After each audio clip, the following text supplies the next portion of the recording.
Here I am in front of native, North American native Hydrangea, Hydrangea arborescens.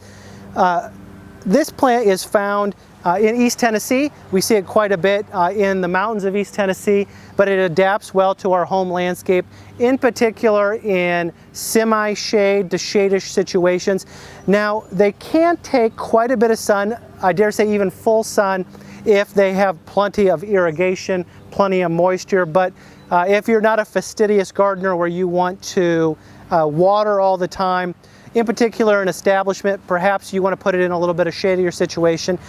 And here we are in a very shady situation in the UT Gardens, and we see that we still do get a really spectacular bloom. You know, that could be a problem with some plants. If you put them in too much shade, their bloom isn't quite as nice. Now, the ones you'll find in the wild don't quite look like this. They are more lace cap blooms where the center is open, full of fertile flowers, and then you will see just a ring of these bracts or false flowers on the edge of it. And those are really good for pollinators. There's a lot of very large flowering, what they call lace cap varieties that are available for the home gardener, or you could just grow the native one if you wanted to. But the flowers are quite small, just a couple inches across, compared to this one that I have in my hand, which is quite large. I'm in front of one called Annabelle, which is really the industry standard. There are a lot of newer and improved cultivars, even pink ones of this. For years and years and years, only white was available. Now there's pinkish red ones available as well.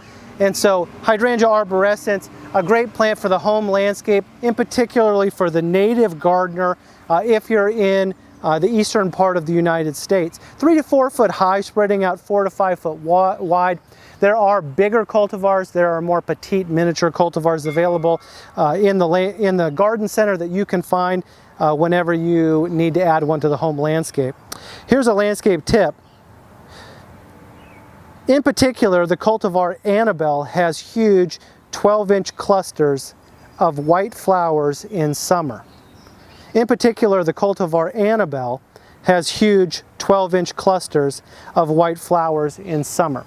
Now, I do want to mention that there are improved cultivars beyond Annabelle. One in particular is called Incredible. That's quite nice. It has even bigger flowers than this. But you need to know Annabelle is the industry standard, but others are currently taking its place.